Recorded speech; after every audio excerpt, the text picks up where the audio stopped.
Welcome back to Oneself. My name is Stephen Maher, and with me today, and with me always, is Adam Bartleman. Adam, thank you so much for joining me today, my friend. Yeah, man. Good to see you, Steven. Good to see you, brother. Oh, We're talking about something kind of interesting today, and especially when it comes to men. uh Incels, right? Kind of this topic of incels and this dark path that we see men going down towards. And I've heard that word for a long time now, and then you told me today that it actually means involuntarily celibate, which I was like, holy shit, that is so loaded and carries so many like layers and depth to just that label, right? Like in what celibacy means and in that context, and why men are frustrated, and they think that women owe them something, or that they owe their bodies to men. Just like how many problems like I see yeah. in that one statement, dude. And like so yeah, man, like what do you think? What do you think about this dark path that we see men kind of going towards? Yeah, man. It's a very multi-layered topic and very nuanced, and I'm not going to pretend to be an expert on it. I've seen some things in my own experience. I know we touched a little bit on that before we hopped on. And some in my coaching work and some of, my own self-examination, as well as just, pondering the topic greatly, but and at length. But I guess just to start the conversation, I would share a little more about what I was telling you before we jumped on the call here. And was my sort of most intense experience with this type of character, and most poignant example anyway in my experience. And yeah, so I'll just hop into the story a little bit, and then we can build off a little bit from there, because I think there are many different ways of looking at this. Maybe different people define it in different ways. I'm sure there are different levels of severity when it comes to the expression of that label. And again, remembering that it's just a label and it doesn't encompass everything. But where I first encountered this was in an in-person training that I was doing. It was a somatic psychedelic therapy training. And Wow, dude, you're uh such a hippie, bro. yeah, yeah, of course. Yeah. Hey man, it's one of the things in the toolbox. Yeah, brother. No, I get. Hey, I'm right there. I'm in the toolbox with you, bro. But people hear Totally. that, they're gonna be like, "Oh, this fucking guy." Yeah, this fucking guy. But yeah, anyway, there's a guy there. Well, the way that it started, I had no idea what was going on, but I had one of the participants, male participant, come up to me at one point during like a break time. This was like a multi-day thing. And he was like, "Hey man, can you hold space for rage?" And I was like, uh, I don't know. Sure. Like Yeah, like if you need something from me, then for sure I'm here to help. Like I didn't know this person like at all, but I was like, yeah, man, just, someone coming forward and in brotherhood, looking for some support. He was obviously going through something in the training, and we'd been split off into groups, and we're doing some individual and group work. And so at that point, we'd been in groups, and something had gone wrong in his group, I guess, that day. And so so we split off. The two of us during break time. We went, separate room, and this guy went through this kind of a physical expression, I would say, to vent some of his anger. And we had some pillows in this room, and he was like beating the shit out of these pillows, and really, having a temper tantrum. And I was witnessing it. And just trying to ask him some questions, we're doing this therapy training, trying to do my best to be supportive of this person, and kind of, as that was going on, get the story and like hear what the background of this expression was. yeah. And The rage and against the pillows. yeah, so anyway, so I started to get a little bit of it. And, you always gotta get as many sides as you can, look at any topic from as many directions as you possibly can because, he started telling me his version of events, and, I later learned that was a very, very narrow, look at what was really going on. So essentially, he had expressed interest in another participant, and his advances were not accepted. It was done in an inappropriate setting. Obviously, we were in a training together, and this guy really didn't seem to have respected any boundaries. The boundaries for the container of the training or the person, and the person's already identified sexual orientation, which did not include men. Um, so it was like just kind of crazy, right? This guy had essentially come on to someone who was not interested in men in a very inappropriate way in an inappropriate setting, and like the list goes on for for Yeah. for boundaries that were crossed, and then was angry to the point of needing to express it physically, and I witnessed it. It was intense. Angry to the point that he needed to, like, pound away on some pillows as Yeah. though he was, like, ground and pound position, and I Yeah. was like, "Okay, Or punch a hole in that's." some drywall. Yeah, it was like, it was kind of intense, didn't seem like a, proportionate reaction, or like a reasonable reaction to what had gone on, since he was, like, so clearly in the wrong, Yeah. it's my opinion, but, yeah, it was kinda wild, and then I started to hear more details later of what had happened earlier that had caused that anger, and I was like, "Wow, okay." This clearly, it grew, it became a problem within the training. There's like 10 or 12 people there, and it was like became the topic of the day. We discussed it in the group.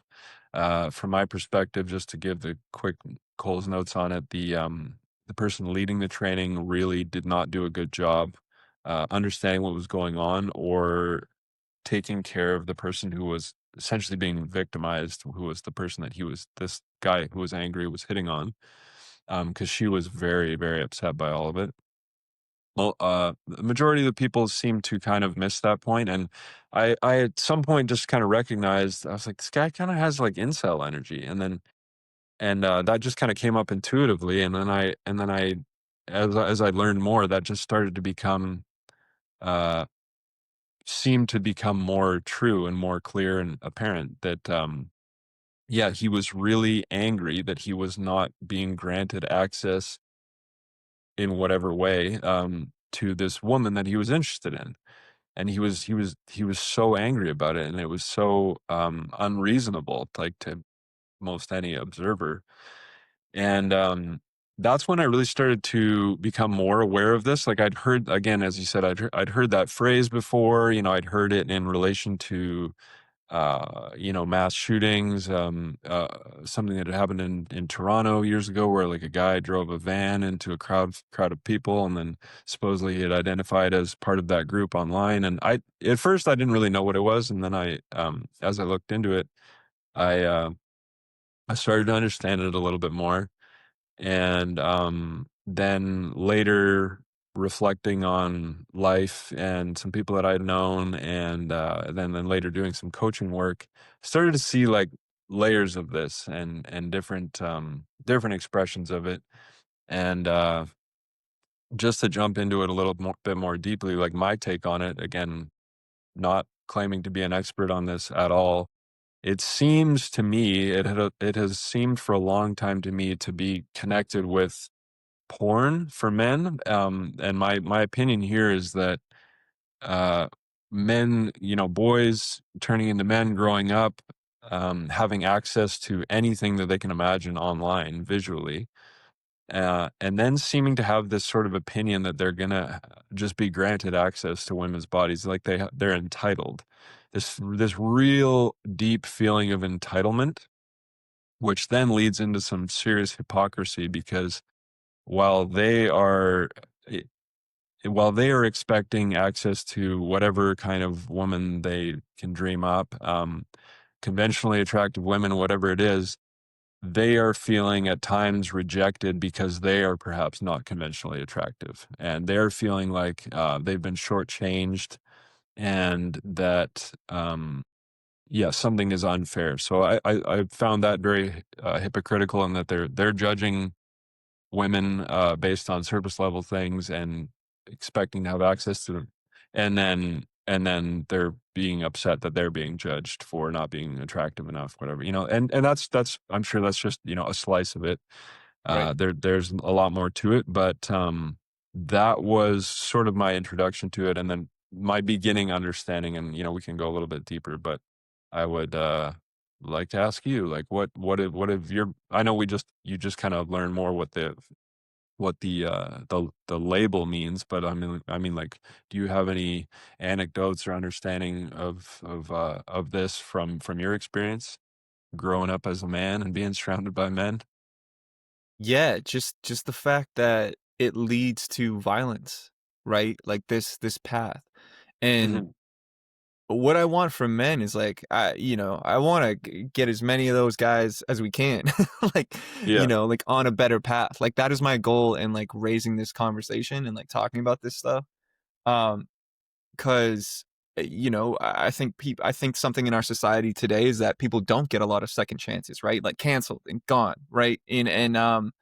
And I think that has its own set of issues too. I mean, obviously, if someone like murders somebody, like it's like, yeah, put them away for prison for life. But if there's room for redemption for people, I think we have to have that in order to build a better world. And so when it comes to people who are maybe have been down this path or going down this path, it's like it's not it. Like it's not yeah, it. Like I don't. Do you want to live in rage and in hate? And like that's just not the answer to go down.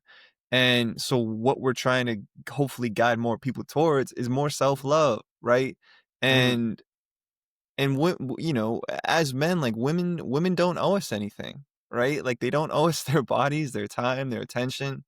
And but what might inadvertently get more of that for you is if you work on yourself, as much as possible. If you try to get in shape and try to, work on your mind and just be a better person, right? Learn things, learn skills. And you might meet someone along the way who values you for you. And and I think when it comes to porn and all this technology stuff, yeah, man, it's fucking us up. yeah, I 13, right? I was 13 when I think, when my brother handed me, or showed me a video.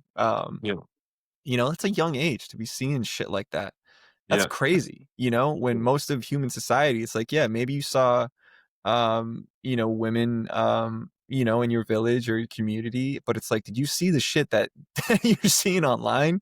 yeah, no, It's like absolutely not, dude. Like absolutely not. And so it's just like I yeah, don't think any human here's my empathy when it comes to this, right? Because it's like no human has been prepared to deal with this type of shit ever.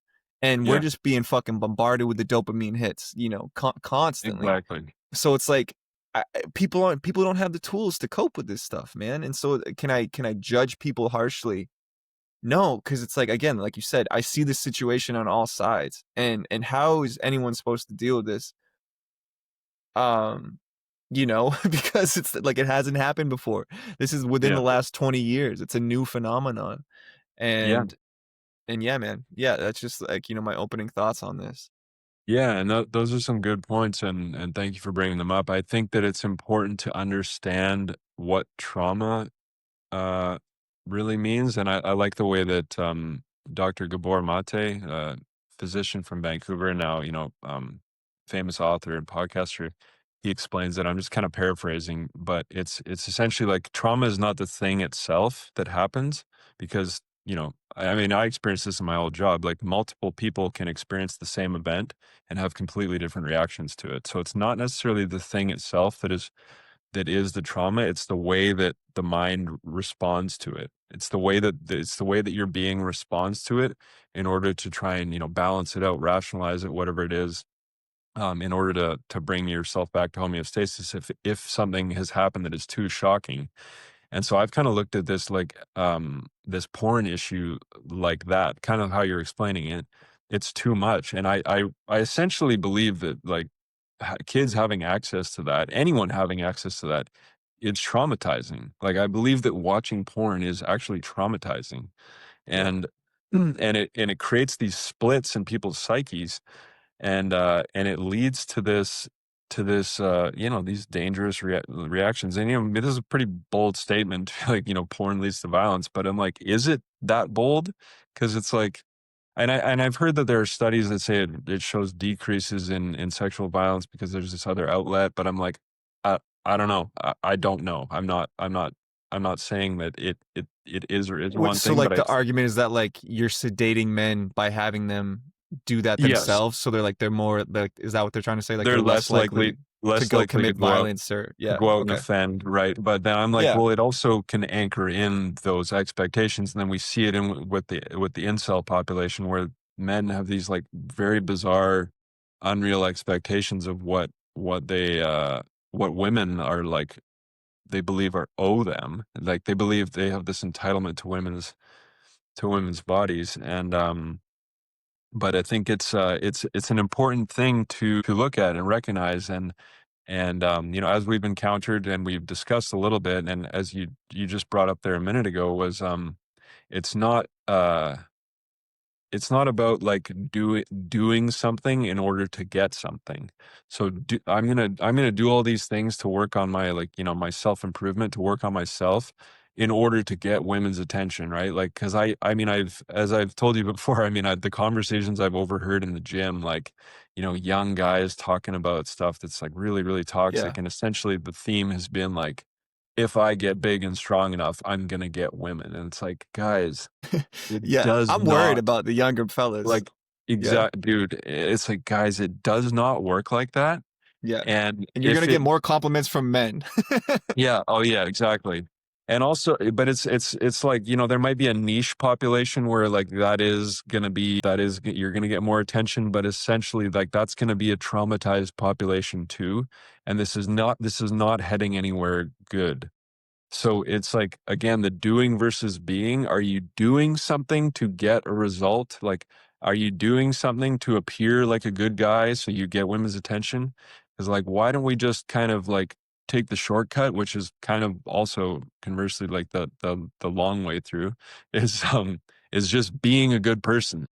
Just be Yeah. a good person, and then you don't actually feel that you have a need to get anything from the external. You don't feel a need to um, get these dopamine hits from whatever it is, from is it if it's from on a screen or if it's from a real woman. Like, you're not needing the attention. You're not needing the visual fixation, because we can you can get to the place of being whole and centered and loving yourself enough to not be constantly chasing this external validation, because that's essentially what we've been conditioned into in this life here on this planet, in this profoundly sick society, is feeling that we are not enough, we're disconnected from ourselves, not loving ourselves, and we've been trained to think that the only way we get love is to get the external validation, which is a finite game. Because, like, yeah, best case scenario, you're, handsome guy, and you're, with some money, like what our society says is what you're supposed to be, from a man's perspective.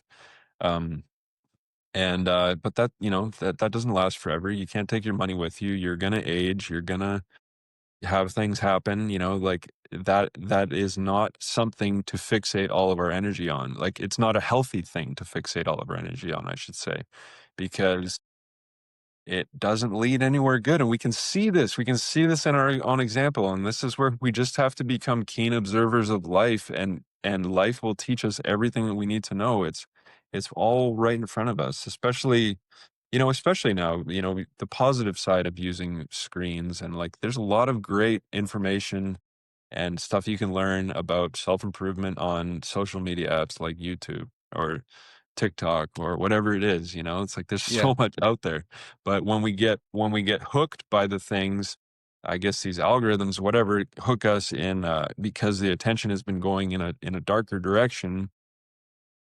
That's where it might take some force of will, some self-awareness to pull out of that tailspin and get on a clear track. Yeah. 'cause that's what it'll keep feeding you that stuff, and, like, that Exactly. though, people talk about echo chambers and, Yeah. it's yeah, and you're just gonna spiral. Um, Mhm. And cyclical spirals, it's like, it's like they're it's like they're positive or negative, right? It's like the spiral reinforces itself, so, like, that downward trajectory just keeps you just keep going with it, right? Until it, could lead to somewhere violent, and hopefully we wanna pull people out of that and go into the positive trajectory, right? exactly, because it's essentially like an addiction, right? And, Yeah. as, this quote, I can't remember who this is from, an Italian, physician, I believe, said something like, "It's hard to get enough of something that almost works." And, Wow. Yeah, I like yeah. that. Because then that just sums up addiction, and, again, the, author I referred to earlier, Gabor Mate, he uses that quote in one of his books, I believe, Yeah, that's great. and applies it to addiction, and, which I think was the original intent of the quote anyway, but it comes down to all of this stuff when we get to recognizing that addiction doesn't just mean, like, a bottle of whiskey or, like, a syringe full of heroin, like, addiction means a lot of things in our society. Addiction to attention, addiction to gossip, negative self-talk, to food, and like and sugary drinks and caffeine, and like all of these things. Like, most people on this planet now are complete addicts. Like, when you just broaden your understanding of what addiction means, like, most people are addicted. And most people, if you ask them, are they addicted to something, will say no. But that doesn't but then a short line of questioning will lead you into the awareness, if someone's open enough to see that they are likely harboring at least a few addictions. Yeah. And it's important for us to, I think, to address here too, that, like, as you say, we're not trying to, like, we're not judging anybody. Again, this is a collective problem. We're not And when I think about not judging other people, I think it's really, I like to frame it as, like, we're not othering anybody. We're not saying, like, you're the bad one over there, and, like, we're not. Like, we are talking about this. You and I are sitting here talking about this. We're two men talking about this. Obviously, this is has been within us, or we still have traces of this within us. Like, whenever we're bringing up a topic of interest, and or recognizing something in someone else, it's because it's a mirror for us as well. So we're recognizing that we're not, perfect or completely healed on this path either, that we have this work to do, and we want to do it collectively, and we Yeah. want to do it in community with as Yeah. many voices to be heard as possible, because it's not about saying that, like, okay, this group over here is, like, done the work and is healed, and, like, whoever hasn't done it is unhealed, because and to pass judgment, because at some point, like, I've done toxic things in my past. I used to be pretty toxic person in general, and to go further than that and take it into the more energetic, all-encompassing perspective, it's like, if we're looking at oneness and concept of reincarnation, it's like we've all been all of it. We have the entire polarity within us. It's just about where we choose to put our awareness and put our energy, because, again, we're all of it, just a drop in the ocean, but also the entire ocean in a drop. So, um, these conversations, I think, are important, and, yeah. No, yeah, dude, I think a lot of it like, we are the things that we surround ourselves with, right? Our Mhm. addictions, the people, the algorithms, the content, and so I just want, yeah, people to recognize that when you're on this darker path and, there's rage or hatred, and again, I go back to redemption, brother. Like, we've been there, right? Yeah. Was I not good enough to work on myself? Was I not worthy of that love? Were you not worthy of that? I'm so fucking glad you did that and that I did that, because we met Yeah. and things are better. Things are better. Like, life is better, and it's not that it's not all easy, or that journey was easy. That was one of the fucking hardest things I've ever done. I'm Yeah. sure you can say the same. Yeah. To go against the grain to that degree. Almost killed me multiple times. Yeah, brother. Yeah, but we're still here. God damn it. Yeah.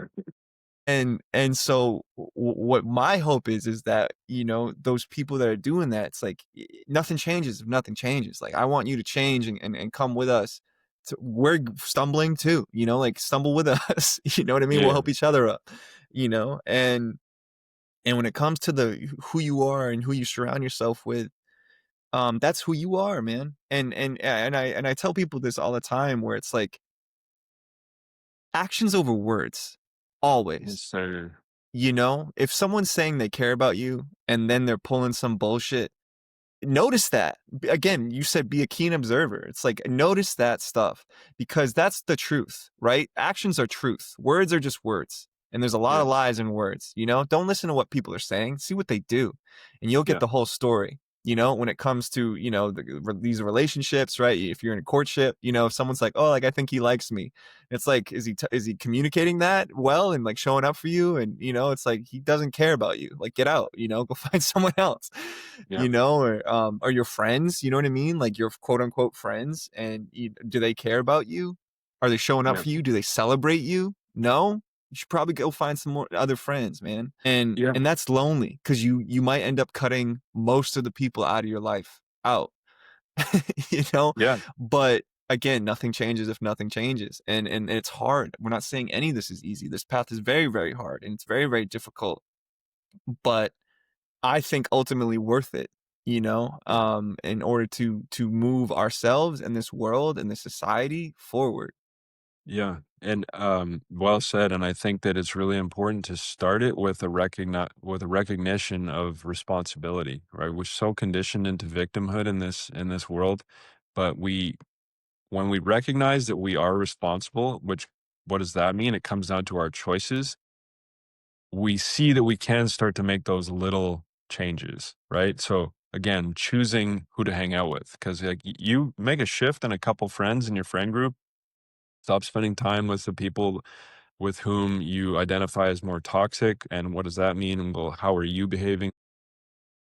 Who are you hanging out with when you are being your most toxic self? When you're engaging in the most toxic behaviors, try switching that up. See what happens, and just create some space. Allow for that to fall away because it's in that that we start to see we can get some momentum going, and really build something that that can start to shift our perspectives. Yeah, bro. Yeah, I think I don't know. I have a lot of empathy, and I'm not saying that violence is right, like if they commit violence, but for this population of men, again, we talked about like in what, like episode 11, right? Like I'm fucking lonely, dude. Like I have anger towards the world.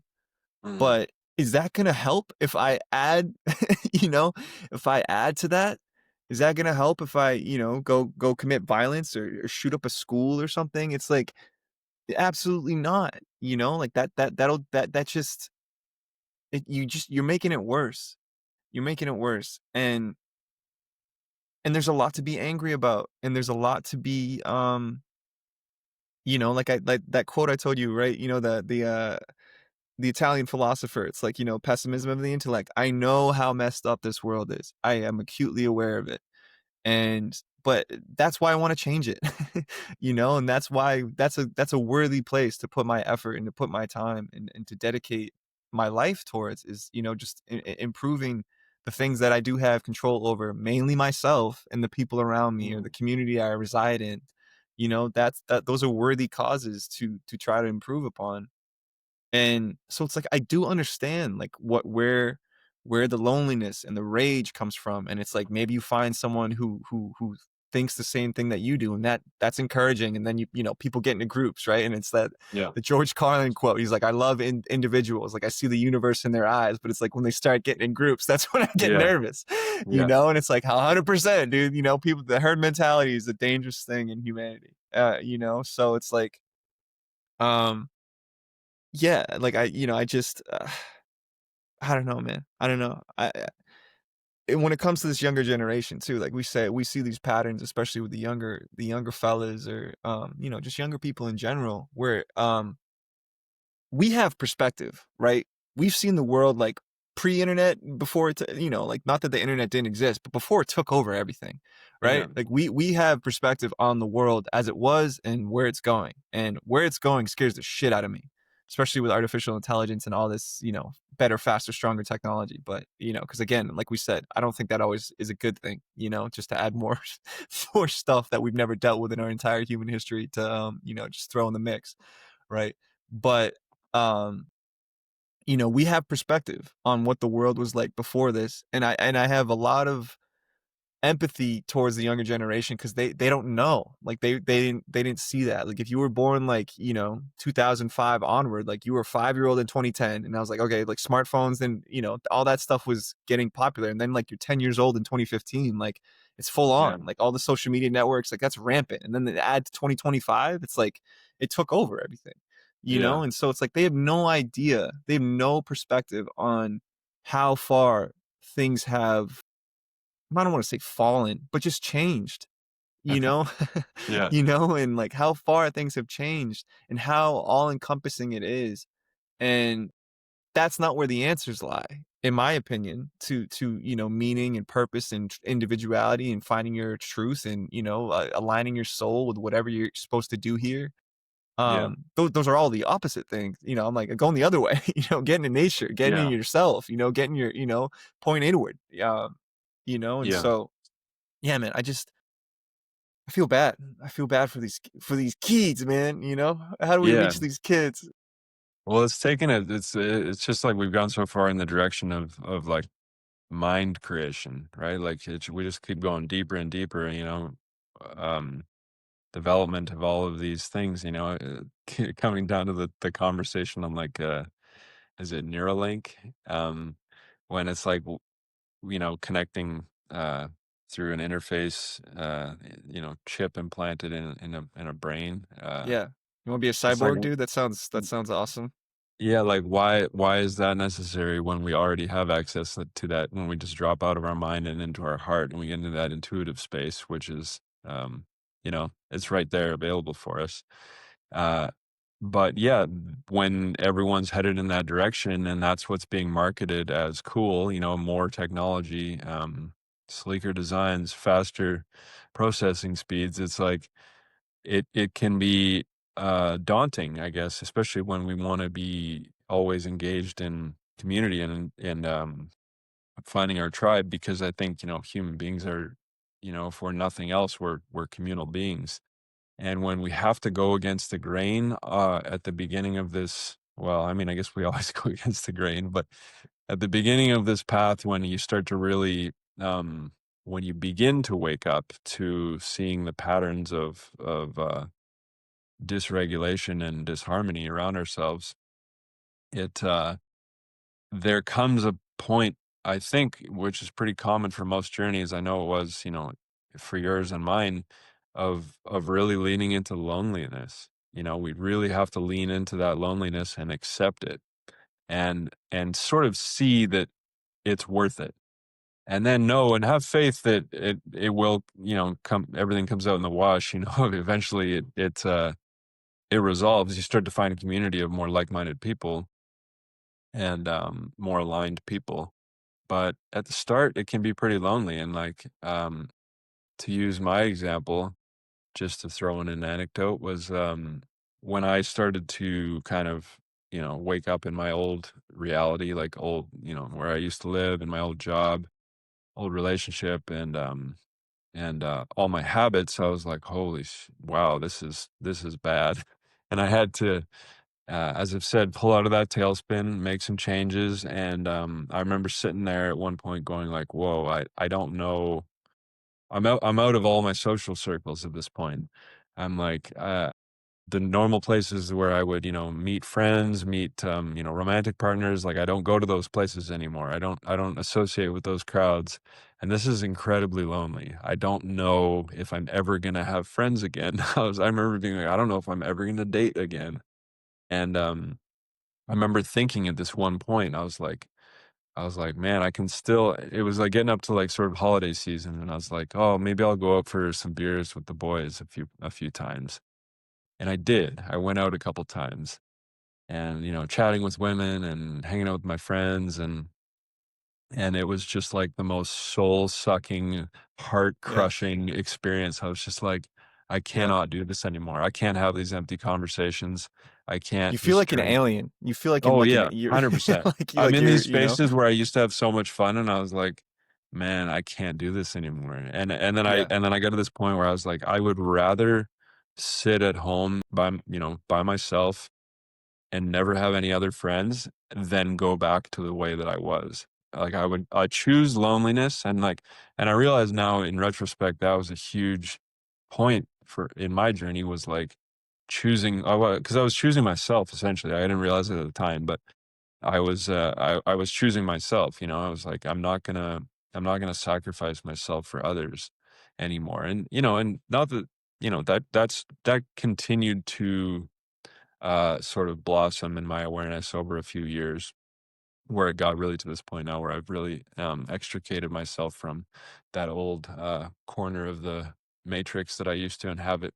Um, but it was a process, but ultimately it was like this recognition, like, no, I got to put myself first, and that's not. It seems scary at the outset, but then with the greater clarity that comes with it, that fear pales in comparison to the fear of staying with the herd and just being guided wherever, the latest advertising campaign is drawing our attention, or the latest, media report, as we know, it's for the most part fabricated, is guiding the awareness of the populace. It's like, yeah, no, I'm not gonna take part in that anymore, and oh boy, is it ever so much better. yeah. Yeah, man. It's a hard it's really hard. Yeah, You know? It's I cannot I'm not I because I'm not trying to scare people away from doing this work, right? But it's hard. It's hard, like people question you along the way. People think you're crazy. Friends tap in, like, what are you doing? And uh, parents, family, everyone's like, what, yeah, what's going on, dude? And it's just like, gotta stay the course. yeah, say the course, right? Stand firm in yourself.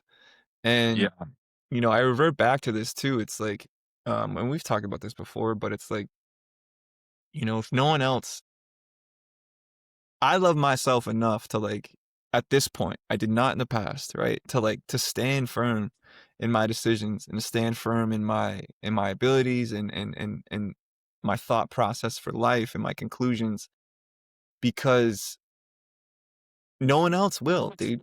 Like no yeah, one else will. And if my friends don't understand that, it's like, maybe I'll love them from afar. yeah, Um, but the people that I truly resonate with, and we're getting older too, right? And so I've talked to people and they're standing still while time is moving. And just in terms of like their mentality, right? But the friends that I've really still resonated with and the friendships that I've kept up with, it's like every time I check in with them, they're like similar. They're like, yeah, man, like, I'm different. Here's what I'm doing, but it's like I got you. You know what I mean? And I yeah, see you. And it's like, yeah, dude, like likewise, like really yeah, proud of you. Love you. If you need anything, let me know. yeah, And yeah. It's a powerful journey to embark on, and while it can be scary.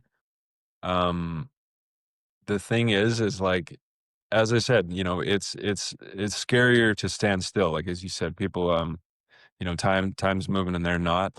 That when you and you'll figure it out. You'll figure it out eventually. You'll see it enough, the pattern repeat to recognize like, oh man, if I don't move, if I don't start to create something different, if I don't move with time, then the result of that is much scarier because like as I said, I in my old job I witnessed that where I'm like, okay, these, here's somebody 10 years older than me, 15 years older than me, and they're doing the same shit that I'm doing right now. So if I don't make a change, I'm going to be that guy when I'm in, my mid 40s. And I was like, oh my God, I can't do it.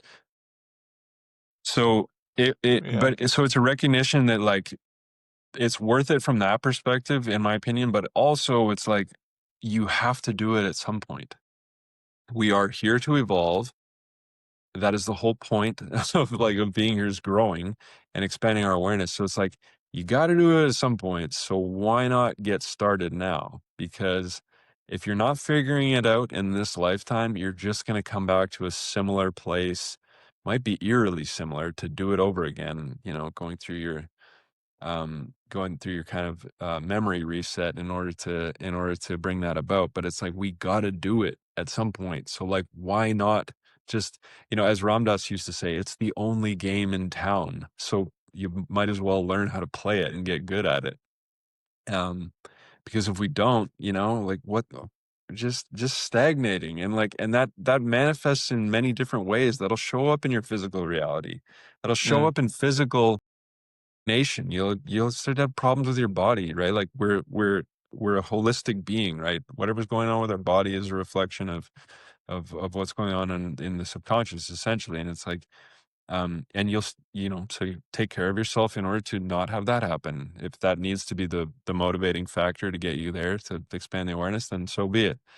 But, and then you'll start to recognize the patterns in others, and they're like, "Oh, that's where that, illness or life situation has come into that person's in that person's awareness, because it's aligned with their beliefs. If your beliefs are in stagnation, like, yeah, no, like, I'm good. I'm just gonna put my feet up and just coast this one out, which, um, from my perspective, is like almost the easiest for men to do, because we live in a patriarchal society. And when you have all those layers of privilege propping you up, there can be very little motivation for people to change, because usually suffering is the impetus for making a change, for growing. So, when you got these guys who are sort of on the top of the so-called pyramid, when we're looking at society from that perspective, um, they don't necessarily easily find that motivation to do the work on themselves. And I think, for me, this is, and as we've discussed, this is a huge motivation for our podcast here, our discussions, because um like to light the fire under those guys, to get them going, and get them growing, really, I should say. And to get them growing, and to recognize, like, not only because, like, just for love for them and ourselves, we're all one, but also recognizing that it's these people that are in the so-called top of society that we're looking at, from a hierarchical perspective, with all the layers of colonialism and white supremacy and all that bullshit. That's like, not bullshit that it doesn't exist, but I mean, like, all that horrible stuff. It's those people who are skating through life with all the privilege, and who have no motivation to do anything to improve themselves, because that suffering isn't as apparent in their lives. Um, it's another reason to light the fire into them, is because these people have the ability to make changes. The chair people of the board, the CEOs of these companies, like, if we have a shift in the hearts and minds of people like that, who can bring in more communal awareness, more profit sharing in their company structures, things like that, more heart-centered approaches to trade relations, and you know the natural resource usage on this planet. Like, if we sort of get that into the minds of people, hearts and minds of people like that, that's where we can really have rapid change. Because people talk about, like, oh my god, we're so doomed, we're on such a dark path here. But really, this is where, we get into the spiritual conversation, like the new age approach of, like, yeah, well, it takes a shift in consciousness. And for anyone who hasn't read Conversations with God, a 3-book series from the 90s, highly recommend those to really start to wrap the mind around to this. That if we choose to allow our conscious minds, if through our conscious minds we choose to allow beliefs into our subconscious, which is like, oh my god, it's so much work. It's already so far gone on this planet, it's so dark. If we allow that into our subconscious, that is a part of the collective subconscious, which is the creative engine of our reality, because we are We are a thought in the mind of God, and then we are a part of that. So we are all one. We are a part of our Creator. We have creative abilities. So when we're sitting here believing negative timelines are coming into fruition, and that's what we're going to create. But if we truly do believe and know that change can be rapid, change can be instant overnight, if we have a shift in consciousness, if the hearts and minds of those in places of power at the top of the privilege pyramid can change overnight, then we can have change on this planet. And so how do we affect that from, sitting in our living rooms, like as individual people? Well, we change our own hearts and minds as much as possible. And yeah, that does come with a recognition of privilege, and not from this like victim back and forth, victim oppressor perspective necessarily, though we do encompass that as well. We start to just look and see like, okay, yeah, so if I have been granted some privilege, and this podcast is for everyone, but it's essentially aimed at men's work, trying to lift men up, and lift up the people who are in relationship with men. um we're trying to really help men see, like, to love themselves, to be empowered in order to be coming from a heart-centered place and not be out there victimizing everyone, not be out there laying waste to their communities, which is a quote that I always liked. I can't remember where it was from either, but um we're lifting men up because if we lift ourselves up, if we love ourselves, then we lift everyone else up, and it truly is as simple and as incredibly nuanced at the same time as that. Right. Right. Yeah. There's a story, I think it was Robert F. Kennedy. Um, and he had like an episode of like just saw the poverty in America. Like I think he was touring or campaigning or something, and like saw like like in the Rust Belt in the South, and the Kennedys had a lot of kids, came from money, right? Mhm. Millionaires, maybe Yeah. billionaires in today's money. Yeah. Um, but like he came home and he was like yelling at his kids, like being like, "You guys need to like help. Like it's your responsibility because you have all this privilege and opportunity and wealth and good schooling." And it's like, and he was like impressing upon his kids. He was like, "You go do you like you have to do something, right?" Yeah. Which unfortunately, I don't think a lot of the children of this quote unquote elite today take that stance, you know. No, But sorry, could I add something? you're like, no, don't stop talking. No, no, No, no, no. no, I'm just playing around, man. Just yeah, say your thought, say your thought. I just think that story was relevant, right? That just came to mind of like, Yeah, we're totally. we've got these opportunities, these privilege, this ability to change. Where most people are subjected to, yeah, poverty. You can't change if you're in poverty if all you're worrying about is eating that day, and so it's Yeah. like if we have this opportunity to change, it's our responsibility to do so in order to usher in that new world. Yeah, and it is an important example, and I mean, it does all come down to our mindset on things when it comes to like the privilege example. We've got people who are in that position, but they're not coming at it from their heart, right? They're coming at it from the mind, right? The mind is like, well, oh, we have the privilege, so the mind is fear based. The heart recognizes the oneness and connection of everything, but the mind is fear based, or can be fear based, and as it most usually is on this planet. And that's when we're recognizing the situation in such a way that we see it fearfully, and like, oh, we have the privilege. Well, let's make sure we keep it, because what if there's Mm, not enough? It's like this very very lack mindset, very like basic primal stuff. Like, what if there's not enough tomorrow?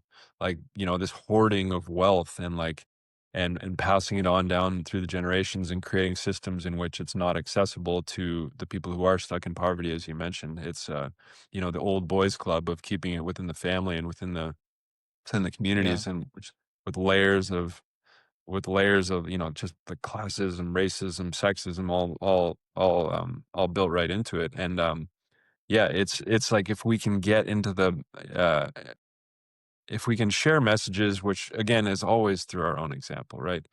If we can share messages, and primarily leading through our own example and by living it and being it, then yeah, that's when if you can change a few hearts and minds in those circles, that's when we could see like a domino effect, you know, a real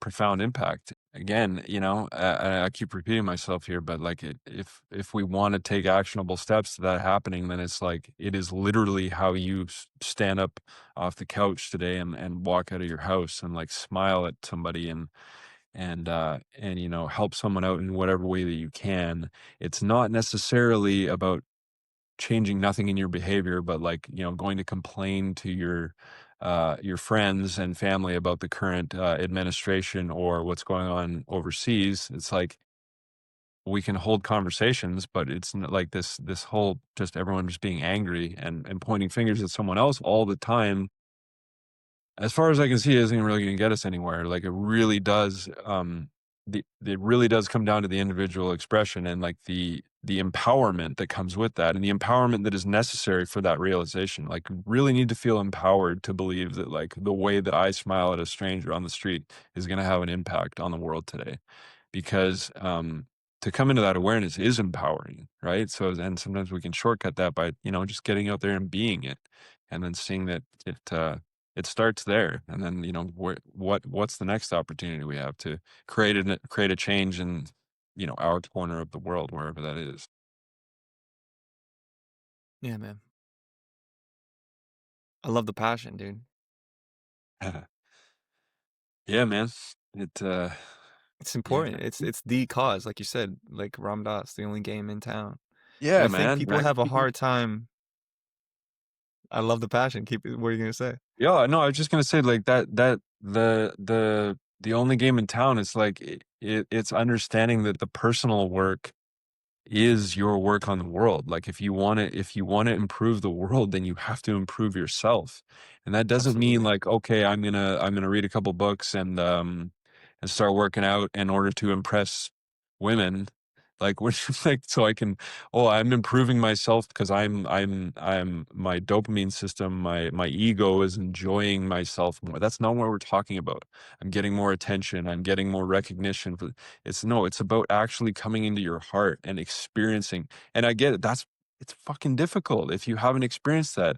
It's difficult if you haven't experienced real love in your life. Like, which I understand. Like that was my journey too. It's like it's completely foreign. Like Mm. we've been sold a program of conditional love our entire lives. We've you know books, movies, TV shows, everything is always conditional love. Everything that has been modeled to us is completely finite and conditional in nature. When we tap into what love actually is, it's far more expansive. Like far more expansive than anything like even romantic love. It is much deeper. It is much it's the fiber of our being, and it's when we get into that place that we can start to recognize that doing that work and finding that within ourselves is really how we're going to change this game up. And yeah, it's the only game in town, so learn how to play it, you know. Yeah, brother. Yeah, and I think recognize that everything in this world was built. You know, so From the like this world mind. that doesn't exist. Yeah, yeah. Yeah, That this world that doesn't exist yet that we're talking about can also be built, right? And I exactly. think people have a hard time conceptualizing this stuff when it doesn't exist until someone goes ahead and builds it, right? Yeah, Or does it, and then people are much more likely to follow a path where there's an example already set. It's kind of like you exactly. said, the domino effect. So it's just like, you know, if um if you're providing that example to yourself and to the others around you, man, that's powerful because it creates that ripple, right? Just as violence and anger and this rage we say that also causes a ripple of, Yeah, misery and suffering. It's like I don't want to, I don't want that. I want the community, the love, the just enjoying the experience of being here. And I know yeah. it's hard. I know it's hard to be a human, right? But you know, it's the only game in town, brother. Yeah, and like you said, everything starts as an idea. Everything started as an idea. The cameras that we're talking into right now, the microphones, they started as an idea in someone's mind, and then they became manifest as more in the physical reality as more energy is poured into them. And it's like you set that example. Like, do you ever hear those examples of like when like a record is broken, say like for the 100 meter or whatever it was back in the day, like no one thought they could Yeah, like the run. mile was like no one can run a sub 4 minute Yeah, mile, and then one guy yeah, did it, and then all of a sudden, yeah, five other people are able to do it. Somebody invents yep, something, and then like something better, similar but even better comes out like instantly, and it's like, yeah, because we're all connected, and it's like it's an energetic thing. You don't even need to read about it in the newspaper, or whatever on yeah, your phone now. It's like just the fact that it happened, it lifts it. If yeah. someone's Newspaper awareness is dude, how like, old are you? yeah, exactly. You're Exactly. definitely pre internet, brother. Exactly. So as as one person lifts their awareness, doesn't matter if they're hiding out in a cave, man, and nobody knows about it, like from that level of mind, it lifts the whole thing, man. It's like it's an energetic, it's connected web. So it for the pessimistic point of view out there, which I know I used to harbor that big time, is like, what's the point? Like I'm just one guy, like, who cares? Like, look at how, messed up the world is. It's like, man, it does matter. You do matter. Every single person matters here because whether you're in your body or out of it, at the end of this life, like your soul doesn't go anywhere. Nobody really dies. Everyone is an intricate, and sorry, integral part of this creation here, and without one person, the entire thing collapses because it's all one. Again, drop in the ocean and drop. So, everyone, your mindset does matter.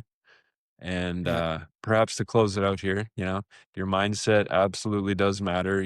Your inner well-being, your self-care protocol, whatever that is very important. It's important to the entire world. So focus on it, do that work, go inside, love yourself, and you know, keep it up. Keep working on getting back in shape. Any thoughts from you to close it out, Steve?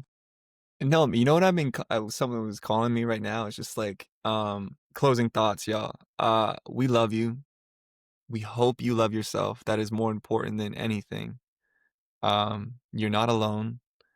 Yes. This work matters, and we hope you come along with us, and yeah, from the bottom of my heart, like to this stranger, this human, it's like from the bottom of my heart, like I love you, and I love you, Mhm. Adam. People can call me a cheesy hippie. I do not give a damn. We need way more of it in this world. Yeah. I love you too, Steve. Love you too, brother. And we need you. We need people doing this. We can't do it just by ourselves. If anything you heard, like you liked or resonated with, or you want to hear more of, support us in all the ways that are free. Like, comment, subscribe, engage with us. We're listening. We want to hear from you. And spread the word. If you got something out of it, send it to your friends, your family. Hopefully they'll get something out of it too. Right You on, know, man. right on. We'll catch you next time, folks.